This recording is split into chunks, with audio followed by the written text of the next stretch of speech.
dans tout cela. Mais Cam était le grand frère, c'est lui qui est devenu gouverneur de l'humanité, premier gouverneur après dans Cam, les familles. Et puis finalement, ils ont dit qu'il a détaché l'humanité de Dieu. Il a formé ce qu'on appelle la globalisation. C'est ce que le monde est en train de faire. Et il a voté des lois iniques. Et les hommes ont commencé à adorer le diable et à s'adorer. C'est ce que le monde aujourd'hui fait. Ce que Jésus a dit, ce qui est en train de nommer va arriver. Aujourd'hui, c'est ça la globalisation. Ils ont commencé à voter des lois iniques. Ils ont commencé à faire des choses terribles. Néron lui-même, fils de Cam, a couché avec sa propre mère pour faire un enfant. Cet enfant-là, ils ont dit, il n'a pas de père. Il n'a pas de père. La maman s'appelait Séranis. Donc, les autres frères ont tué Néron. Et l'église est tombée. Et Dieu, quand l'église est tombée, ils sont devenus spirites. Alors, qu'est-ce qu'ils ont fait? Ils se sont mis à pratiquer l'orgueil. Et finalement, Dieu va confondre le langage des hommes et ils vont être divisés, dispersés. La famille va être disloquée. Et Dieu va partager le continent. Quand on va prendre le continent que les Hébreux ont appelé Farada, qu'on appelle finalement l'Afrique. Et puis, Japhé va occuper la plus grande terre de l'Occident jusqu'en Orient, Japhé. C'est les jaunes. Et puis, Sem va avoir ses enfants du Moyen-Orient. Hein? La petite partie du Moyen-Orient, c'est les Sémites. Et voici les trois grandes familles qui vont engendrer les multiples peuples que nous constituons aujourd'hui et qui va engendrer des tribus, qui va engendrer des ethnies. L'église est tombée et dispersée à cause de la confusion. Qu'est-ce que Dieu va faire? L'église d'Adam est tombée, l'église de Seth est tombée, l'église de Noé est tombée. Maintenant, Dieu va susciter Abraham. L'église d'Abraham, Dieu va dire, il y aura l'église d'Abraham, les entrailles de l'Abraham seront l'instrument de la bénédiction de toutes les nations de la terre. Et l'église d'Abraham sera dirigée plus tard, par Judas. Et c'est ce qu'on dit judaïsme. Mais avant ça, il y avait Isaac. Jacob va donner naissance à 12 qui vont constituer les départements ministériels de l'église.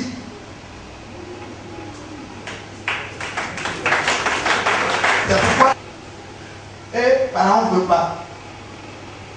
Dieu fait tous les miracles par Moïse. Pharaon ne veut pas. Il dit bon, comme tu retiens mon premier-né, je vais tuer tes premiers-nés. Premier-né contre premier-né. C'est quoi tous les premiers-nés d'Égypte étaient tués. Pharaon était obligé de laisser l'église partir. Comme ils n'étaient pas baptisés, Dieu les baptise. Ils passent par la mer rouge. Dieu les a baptisés. Après le baptême, quand ils ont quitté la mer rouge, de l'autre côté, Dieu donne maintenant des règles, des principes.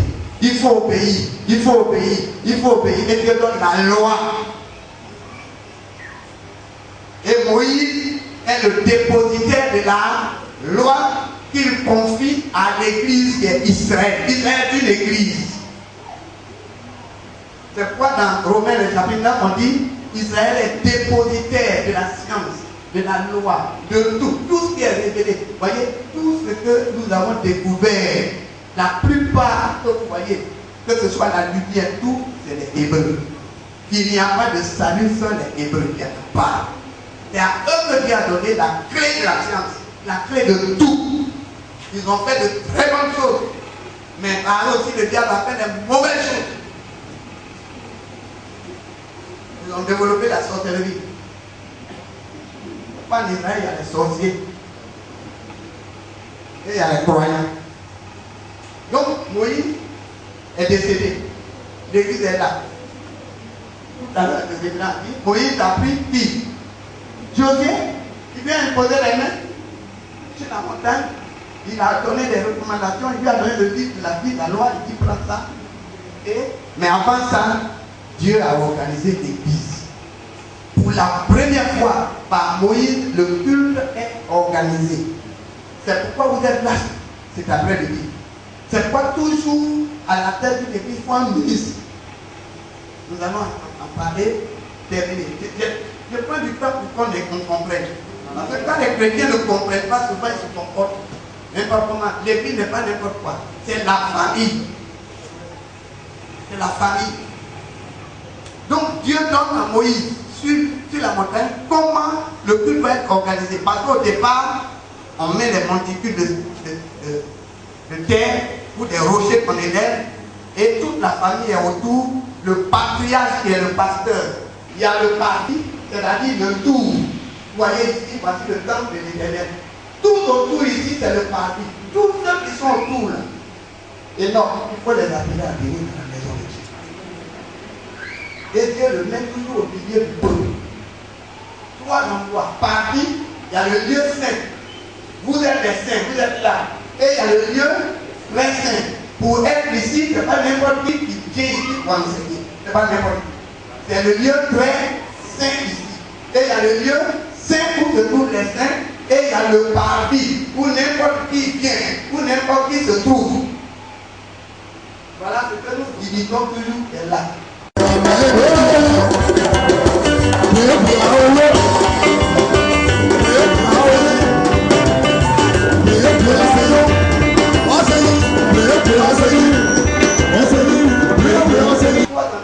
Il y a le parvis, c'est-à-dire le tour. Vous voyez ici, voici le temple de l'Éternel. Tout autour ici, c'est le parvis. Tous ceux qui sont autour là. Et non, il faut les appeler à venir dans la maison de Dieu. Et Dieu le met toujours au milieu du peuple. Trois endroits. Parvis, il y a le lieu saint. Vous êtes les saints, vous êtes là. Et il y a le lieu très saint.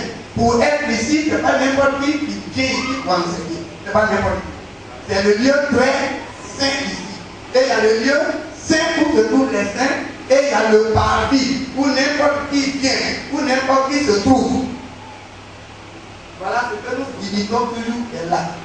Le temple. Il y a trois endroits. Il y a le parvis, le tour du temple. Il y a le lieu où les saints sont assis. Et il y a le lieu très saint. Et Moïse a fait cela. Et Moïse est parti. Dieu l'a enlevé. Et puis quand Dieu l'a enlevé, il a établi Josué. Il a mis les anciens. Moïse a organisé l'église. C'est très important.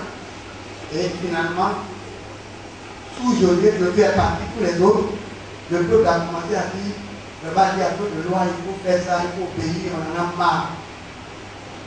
On en a marre. On se voit que c'était le pasteur, il dit, non, pardon, Samuel. Il dit à Samuel, on en a marre. Donne-nous un homme. On veut voir un homme. Dieu il dit avec nous, on ne voit pas. Donne-nous un homme. Et Samuel dit non. L'Éternel a toujours été votre roi. L'Éternel a été votre guide. Il vous a suscité du milieu des nations pour que vous soyez un instrument pour attirer les nations à le connaître lui, le peuple vrai Dieu. Ils ont dit pas question. Ils ont discuté.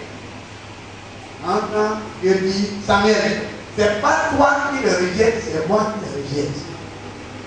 Donne-leur un roi. Après ce moment-là, le sacerdoce est fini. C'est l'être humain, un roi qu'on a établi maintenant. Le premier roi c'était qui? Est-ce qu'il était bon? Mauvais. Le deuxième roi était qui? Est-ce qu'il était bon? Dis-moi la vérité. Est-ce qu'il était bon? Non, c'est un adultère. En cause de l'adultère, il a tué ses ancêtres et il a pris sa femme. Dieu dit c'est pas bon. Il a tué l'enfant pour éviter le scandale. Mais il s'est arrangé pour marier cette femme. Et il a donné naissance, avec cette femme, ils ont donné naissance à qui? À Salomon. Et la malédiction de David est tombée sur Salomon. Puis, Salomon a eu 300 femmes et 700 concubines. 1017 000. Pourtant, on a dit il est sage. Il est sage, mais dans ce domaine, il était fou. Et Dieu dit c'est criminel. Ce que tu as fait, c'est criminel. Et à cause de cela, son fils Roboam est venu. C'est son fils qui a divisé le royaume. Israël a été divisé. 10 tribus se sont détachées. sont devenus païens, féticheurs, idolâtres, danseurs de masse. 2 tribus sont restées au sud. Il y avait Judas et Benjamin. Et étaient restés sous le fils de Salomon qui s'appelait Roboam. Et Jéroboam était devenu roi pour les 10 tribus. Pour ne pas que les hommes de la bière à Jérusalem adorer Dieu, il a établi des faux dieux, des faux prêtres, des faux pasteurs. Et il a commencé à faire un semblant de culte. Finalement, Dieu va envoyer des Assyriens pour éparpiller les 10 tribus en 721 avant Jésus. Ces lois-là sont caduques. S'il n'y avait pas d'église ici à Abidjan, mais les tribunaux seront remplis. Pour être tous ces voyous que vous êtes changés. Tous ces adultères, des voleurs, des sorciers. Dieu vous a transformé.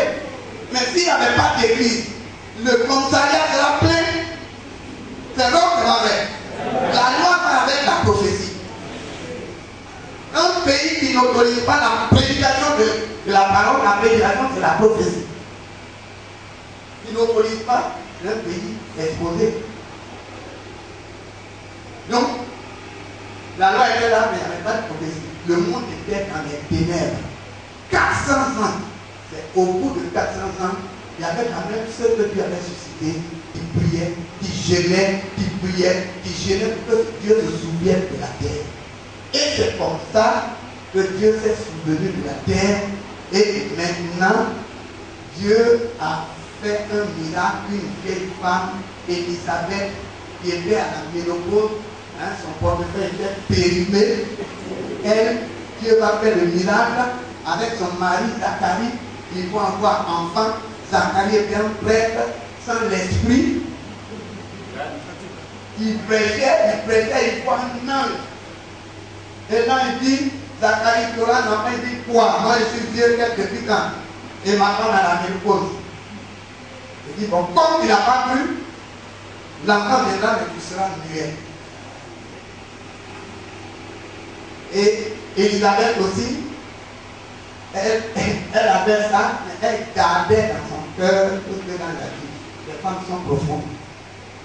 Et elle est tombée enceinte de Jean-Baptiste. Quand Jean est né, Dieu a ouvert la bouche de Zacharie. Il est resté muet pendant 9 mois. Quand on fait une femme, c'est comme ça. Il est prêt et il ne sait pas, il ne connaît pas que Dieu peut faire des miracles. Les gens aujourd'hui disent Dieu peut faire des miracles. C'est des églises mortes. Maintenant, Jean-Baptiste est né. Jean va être le précurseur qui annonce la restauration. C'est Jean qui va dire je suis la voix de celui qui crie dans le désert. Le désert des cœurs. Les cœurs étaient devenus déserts. Il n'y avait plus la parole de Dieu. Il n'y avait plus la vie de Dieu. Et qui porte. Et le esprit porte.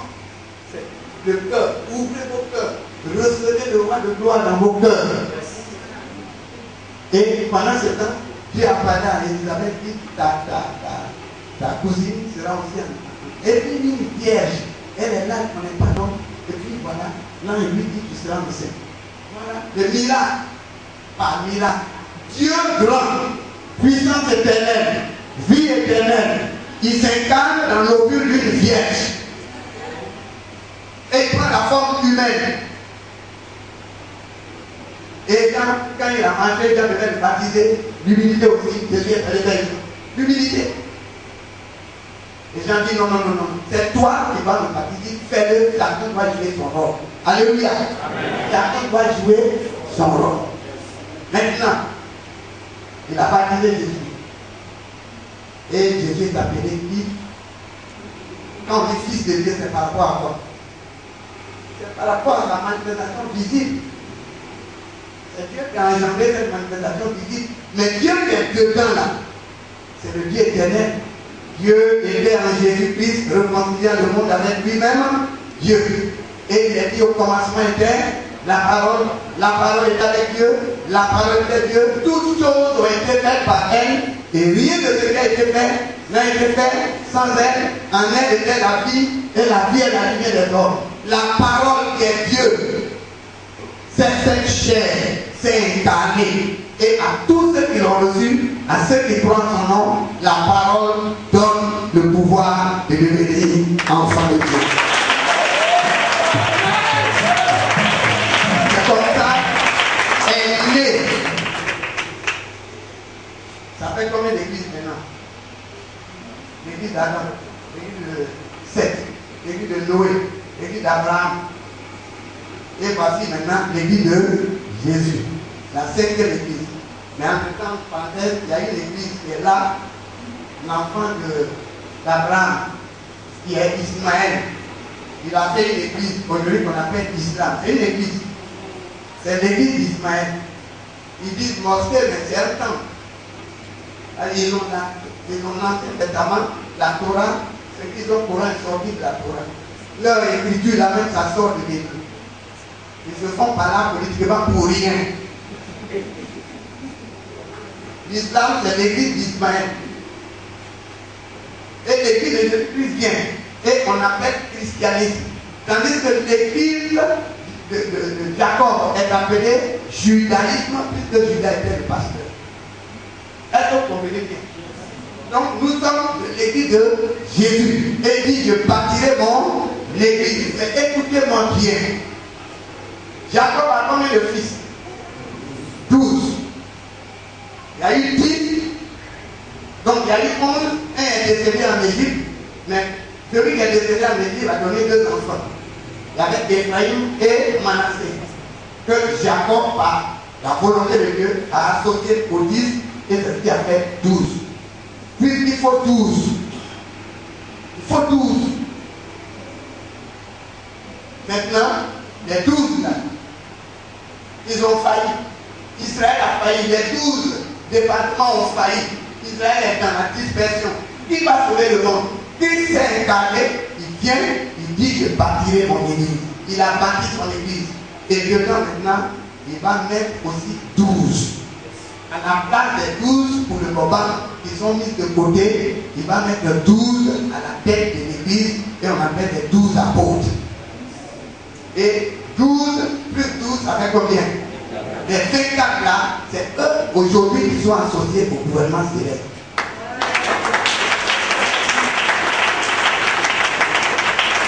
Nous avons nos représentants au ciel, les 12 apôtres, qui doivent demander ce qu'on a appelé païens, les gentils. Mais il y a les 12 patriarches, les 24 là, sont devant le trône de Dieu. Donc, dossier va au ciel, eux ils traitent. Des patriarches, des 12. Même la Nouvelle Jérusalem. La fondation, c'est fait avec des pierres. Ces pierres, qui sont la fondation de la Nouvelle Jérusalem, que Jésus prépare. Les pierres qui font la fondation là, c'est des pierres qui sont les symboles. Vous voyez, sur la poitrine d'Aaron, il y avait un pectoral où il y avait 12 pierres. Chaque pierre était le symbole de chaque tribu. Il y en a 12. Et ce sont ces pierres-là, lisez la Bible, vous allez voir la nouvelle Jérusalem que Jésus prépare, la fondation. C'est fait avec ces pierres. Ça veut dire quoi? Les apôtres. Et les 12 apôtres et les 12 font l'union pour sauver avec Dieu, qui forme l'assistance du Seigneur, le gouvernement céleste. Et quand on établit un ministre, quand on va établir notre bien-aimé tout à l'heure, il est connu au ciel. Il représente le gouvernement céleste. C'est pourquoi on l'appelle ministre du culte du vrai Dieu. Est-ce que c'est clair? Maintenant, Jésus a fait cela. Dans son église, il établit maintenant 5 piliers de sa vie. 5 piliers qui constituent sa main. La main a combien de doigts? En voici 2. En voici 3. Celui-ci est mon pouce. Comment on dit? Hein? Qui se nomme? Le gros pouce qui se nomme. Regardez, les doigts travailler, chacun fait son petit métier. Il y en a 5. On a appris ça déjà au CPR. C'est biblique. C'est la main de Dieu. L'église de Jésus est à la main de Dieu. C'est sa main. L'église, c'est sa main. Par laquelle il sauve, il guérit, il restaure, il bénit, il nourrit. Par laquelle il ouvre les portes. Donc les cinq là, qu'il a établis à la tête de son église, de sa famille, à la tête de son épouse. Les cinq là, la Bible dit dans Éphésiens chapitre 4, il a donné à l'église des hommes comme quoi? Apôtres. Apôtres veut dire ceux qu'on envoie en mission, qui fondent. Les fondateurs, ils vont fonder. Si je prends ma fille, hein, et on dit, bon ma chérie, va aux Indes, on te bénit, elle va comme apôtre. Quand elle va aller là-bas, l'apôtre est premier, c'est le pouce. Il est premier. C'est-à-dire que tous les dons du Seigneur sont en l'apôtre. Là-bas, il est en même temps évangéliste, en même temps enseignant, en même temps pasteur, évangéliste, docteur, prophète, il est tout. Il est en même temps diable, il est en même temps entraîneur, il est en même temps guitariste, il est en même temps trompettiste, il est en même temps choral. C'est ça l'apôtre. C'est comme dit les premiers. C'est pas parce qu'il est plus grand que les autres. Mais en lui se trouve toute la manifestation. Regardez le pouce. Le pouce a la faculté de tous les quatre autres doigts. C'est pourquoi le pouce peut être capable d'aider tous les doigts à prendre ou prendre quelque chose. Vous voyez, je tiens le micro. Sans le pouce, le micro allait tomber. Et le pouce a le pouvoir que Dieu a donné à tous les quatre autres doigts. C'est l'apôtre. C'est lui qui a la tête. Après, il y a le prophète, l'index. C'est lui qui indique le chemin. Il y a deux sortes de prophéties.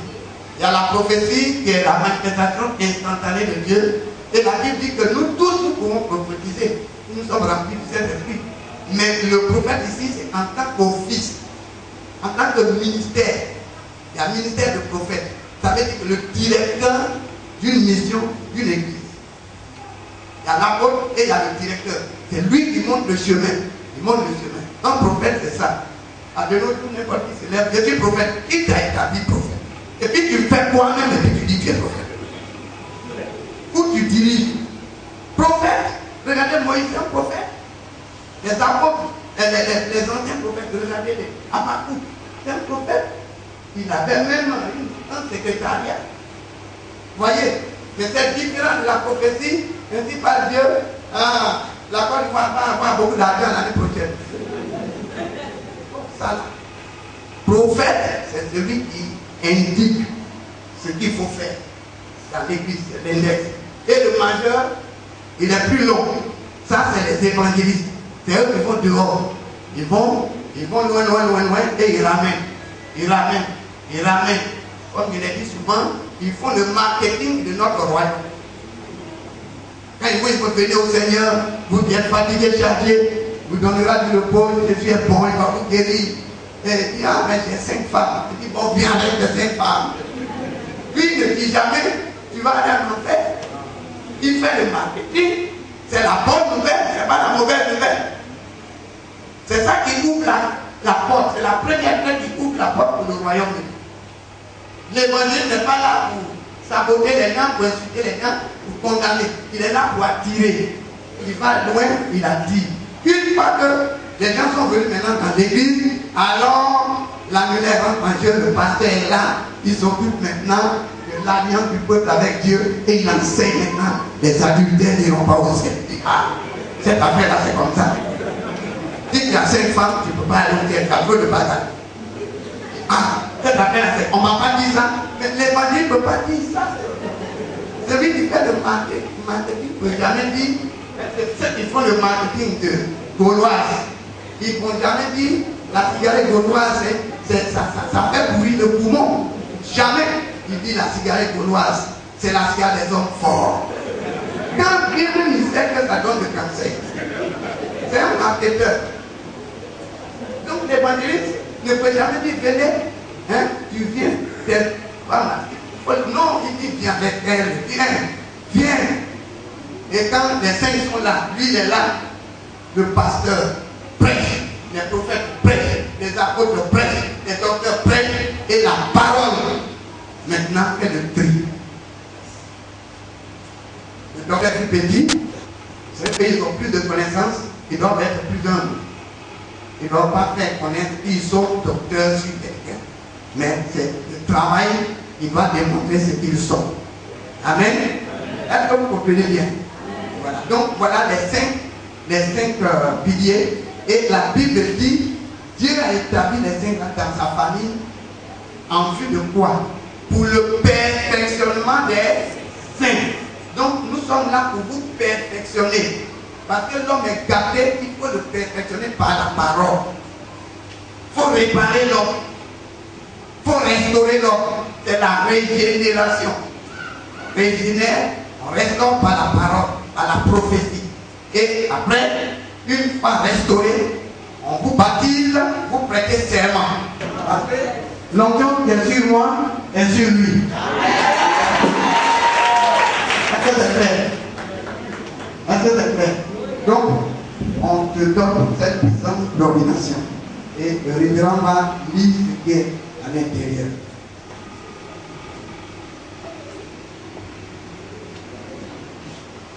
Licence d'ordination. Sous l'autorité de notre Seigneur Jésus-Christ et de la mission internationale de guérison pour la révélation de Dieu, NIGRD, avec le sceau du Conseil des Anciens et Père de l'Église, nous confirmons le curé Justin Benoît au rang d'apôtre dans le ministère sacerdotal.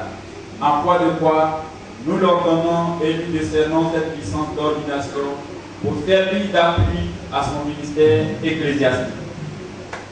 C'est à Abidjan le 31 août 2014.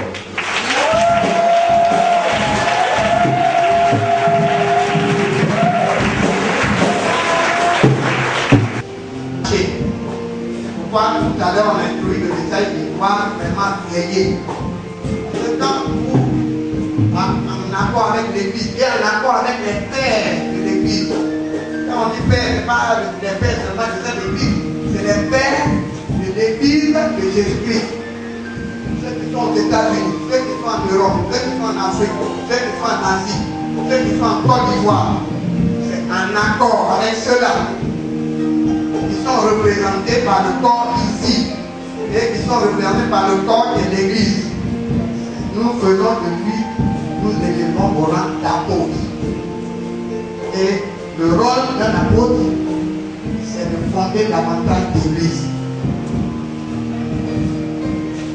Il est pasteur ici pour le moment, l'apôtre est pasteur. Vous voyez, mais il va fonder beaucoup d'Églises. Il va le faire pour que le royaume de Dieu avance. Et il va établir un pasteur ici pour qu'il soit plus libre de fonder davantage d'églises et en même temps dans l'apostolat et dans la prophétie. Il va être le directeur de la mission en même temps.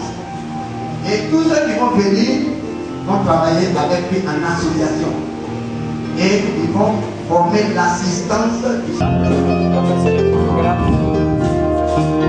Levez vos mains et levons nos voix et prions pour vous.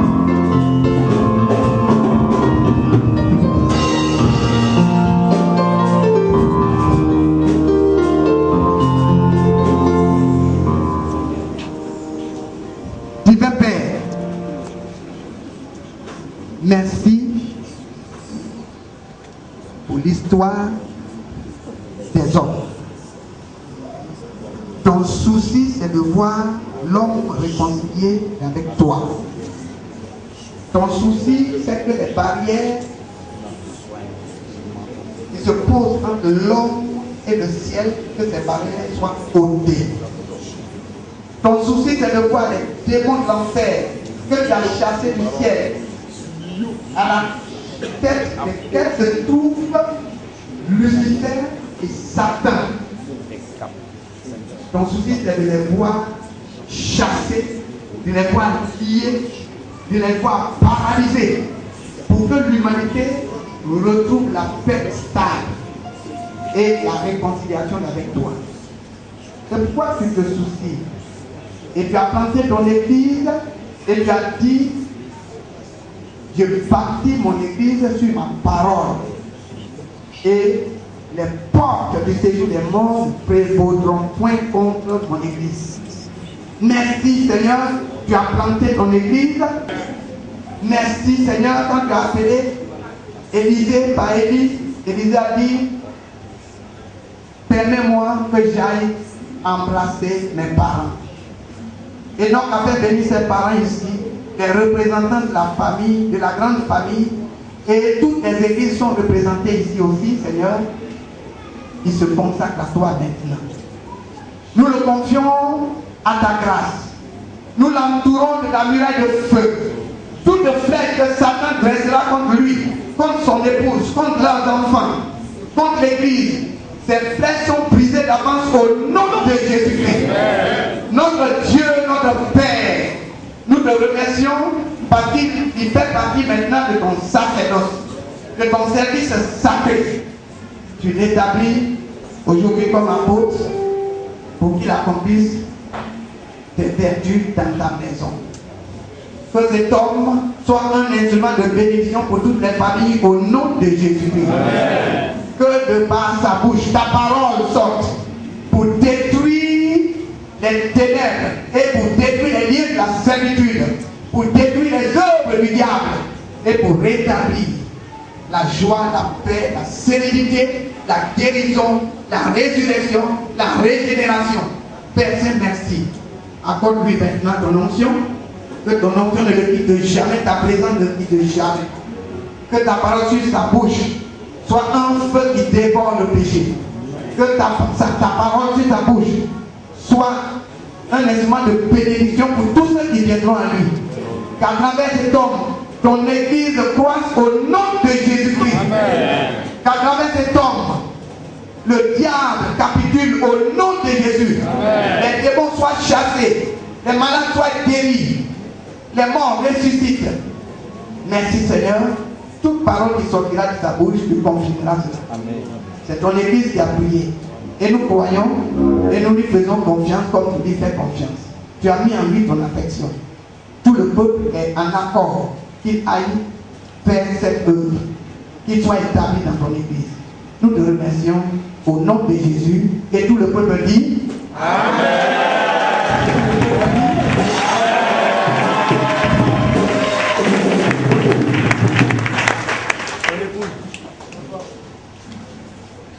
Nous allons prier. Son épouse est à côté. Élevons nos voix, bénissons cette femme. C'est pas facile d'être épouse de serviteur de Dieu. C'est n'importe la encore lui. Une double fonction aussi. Donne-lui ton esprit pour qu'elle soit une aide efficace à son époux. Diriger l'église n'est pas chose facile. Nous voulons maintenant que tu donnes la force à ta servante. Elle priera dans le secret et tu exauceras sa prière. Elle sera un soutien efficace pour les femmes, pour les hommes, pour les enfants de l'église. Elle incarne ton image. Elle incarne tes vertus. Merci Seigneur pour sa vie. Père, elle priera et tu exauceras. Elle demandera et l'on lui donnera. Elle cherchera et trouvera. Elle frappera et les portes qui seront ouvertes. À côté des nôtres, elle sera une femme formidable. Que tu les bénisses. Que tu bénisses les enfants spirituels. Que tu bénisses aussi les enfants biologiques. Merci pour ce groupe qui devient un instrument de bénédiction pour les peuples. Sois glorifié au nom de Jésus. Amen. Amen.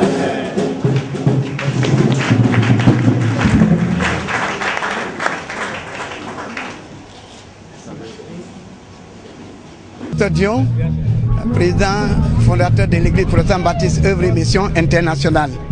Nous sommes ici pour l'ordination du pasteur Enoch. C'est vraiment c'est important parce que bon, en tant que l'un des pères de l'église en Côte d'Ivoire, tout jeune qui rentre dans le ministère a besoin de notre soutien et je dois venir apporter mon soutien et mes bénédictions. Voilà donc la raison de ma présence ici avec cette délégation qui m'a accompagné. C'est une fierté pour moi de voir que de véritables fils spirituels deviennent de véritables enfants de Dieu, ils deviennent de véritables pasteurs. Et donc c'est vraiment un sentiment de joie que j'ai en partant d'ici. Comme je viens de l'enseigner, l'humilité, il faut beaucoup d'humilité pour servir Dieu, pour être apprécié de Dieu, il faut l'humilité, il faut ressembler à Dieu, il faut imiter Dieu. Comme Paul a dit, soyez mes imitateurs comme je le suis de Christ. Donc c'est très important, l'humilité, l'obéissance à la parole de Dieu et l'amour. Je suis le pasteur Louès de l'église de la foi apostolique internationale. C'est un frère, un collègue, je suis venu le soutenir. Bonsoir chers frères, je suis la servante de l'Éternel, la prophétesse Lignon Angéline. Je suis de la chapelle des rachetés des vainqueurs, Sisaïopougon, Niangon. Je suis là invité par mon frère avec qui j'ai fait une formation à Ebomi pendant 6 mois. Et j'ai été invité ce soir à participer à cette ordination, vraiment qui m'a fait même boum au cœur de voir encore une fois de plus notre papa, notre cher papa que nous aimons bien. Bon, si j'ai un conseil à donner à mon cher frère, c'est de continuer à bosser dur, parce que le plus dur reste à venir. Et je crois que s'il a reçu une telle grâce de la part d'imposition des mains d'un père comme papa Dion, je crois qu'il vient de recevoir quelque chose de fort. Donc c'est de bosser dur afin d'atteindre la carrure et cette échéance que ses pères ont adoptée et sont restés longtemps dans le ministère. Je me nomme Sylvie Zézé, chantre de l'Éternel. Je voudrais inviter tous ceux qui n'ont pas encore Christ dans leur vie. Vous voyez tout à l'heure, notre Père, nous tous, Papa Dieu nous a démontré la Bible. Il nous a démontré les familles, le gouvernement. Aujourd'hui, nous ignorons toutes ces choses. C'est pourquoi nous nous conduisons comme nous voulons. Mais nous devons savoir que nous avons un maître. Nous avons un Seigneur, un seul Seigneur. Celui-là qui nous attend après notre vie sur terre. C'est pourquoi chacun doit ranger sa vie. Parce qu'après la mort, il y a une vie qui nous attend. Je suis le prophète Blé. Moi, je vais soutenir mon collègue frère, voilà, l'apôtre Legoué Enoch. Voilà, par rapport à son ordination. Là. Je crois que c'est tout à fait normal qu'on vienne soutenir un frère. Parce qu'aujourd'hui, l'église en a besoin.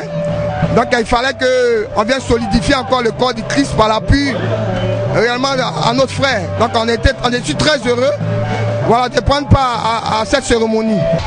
Je suis l'évangéliste Jonathan Ba, président des missions évangéliques Tabernacle des Vainqueurs et président de la conférence unie des jeunes serviteurs de Dieu de Côte d'Ivoire. Bon, je suis là parce que nous avons été tous conviés par notre frère pasteur Enoch pour la cérémonie de son ordination. C'est une grande joie pour nous de partager cette cérémonie avec le révérend Enoch. Comme le docteur, notre père à tous, John Robert pouvait le dire, que pour certaines responsabilités dans la vie, vous avez besoin d'être ordonné. Donc nous nous réjouissons ensemble avec lui parce que nous pensons qu'aujourd'hui, son nom est inscrit parmi les faiseurs d'hommes en Côte d'Ivoire et à travers le monde entier. Le conseil que nous pourrons lui donner, c'est de rester fidèle, toujours égal à lui-même, comme le message nous a été distillé tout à l'heure, et que le Seigneur surtout bénisse son ministère, fasse en sorte que ce qu'il a reçu aujourd'hui comme mandat des pères puisse se tendre et puisse faire tâche d'huile à travers les nations. Que Dieu bénisse. Je suis l'apôtre Legoué Justin, bien connu sous le nom de apôtre Enoch, président de la mission internationale de guérison par la révélation de Dieu. Nous sommes là parce que le Seigneur avait choisi ce jour pour que nous soyons ordonnés en tant qu'apôtres par rapport à l'œuvre de Dieu. Donc c'est l'ordination, n'est-ce pas, qui nous réunit en ce moment, la cérémonie d'ordination. Pour la cérémonie d'ordination, depuis 2001, le Seigneur nous avait donné, n'est-ce pas, une vision où nous avons vu, n'est-ce pas, le docteur Dion Robert qui nous donnait des conseils. Donc nous avons pensé qu'il est mieux que, n'est-ce pas, ce soit lui qui vient nous ordonner selon la vision du Seigneur. Donc c'est le révérend docteur Yahya Dion Robert, qui est un père de l'église dans cette nation et dans le monde entier, que nous avons invité afin de nous ordonner au rang d'apôtre pour la gloire de Dieu. Nous sommes plus que satisfaits parce qu'en plus du docteur Dion Robert, il y avait un parterre de collègues d'hommes de Dieu qui sont venus apporter leur soutien à cette cérémonie. Nous sommes vraiment dans la joie parce que nous voyons par là que le ciel, n'est-ce pas, approuve notre ministère et Dieu a les regards sur nous. Nous sommes dans le ministère depuis 2003. Nous avons tâtonné, mais c'est pratiquement à partir de 2011 que nous avons véritablement commencé à servir le Seigneur. Donc on peut dire que ça fait maintenant 3 à 4 ans que nous sommes dans le ministère. Nous pensons que ce temple, nous voulons, n'est-ce pas, le bâtir. Comme notre père, le révérend docteur Dion a dit, nous allons certes bâtir ce temple, mais nous cherchons, n'est-ce pas, un terrain afin de bâtir, n'est-ce pas, un temple de 2000 à 3000 places pour non seulement la vie, n'est-ce pas, du peuple que Dieu nous donnera de diriger, mais pour étendre, n'est-ce pas, le règne de Dieu. Nous pensons qu'en tant qu'hommes de Dieu, nous sommes beaucoup regardés et nous devons être un modèle. Parce que partout où nous passons, les actes que nous posons parlent, n'est-ce pas, de ce que nous sommes. Parce que la Bible dit, on les reconnaîtra par leurs fruits. Avant, nous étions chrétiens, simples chrétiens, mais maintenant, nous sommes des hommes de Dieu. Donc, nous passons à une autre dimension et notre façon de faire, notre façon d'agir, automatiquement, a changé. Parce que nous servons de modèle à ceux qui nous regardent. Je voudrais dire à tous mes enfants spirituels que Dieu m'a donné, que c'est le moment, n'est-ce pas, de commencer un temps nouveau, une vie nouvelle. Ils ont vu de leurs propres yeux le docteur Dion qui s'est déplacé. Ça veut dire que leur papa, n'est-ce pas, a de la valeur. Donc je leur demande de se mettre à mes côtés, main dans la main, pour pouvoir bâtir le royaume de Dieu et faire avancer l'œuvre de Dieu. Et aussi encourager mon épouse, parce que sans elle, je ne pourrais pas être ce que je suis. Par ses conseils, on a pu, n'est-ce pas, faire cette ordination.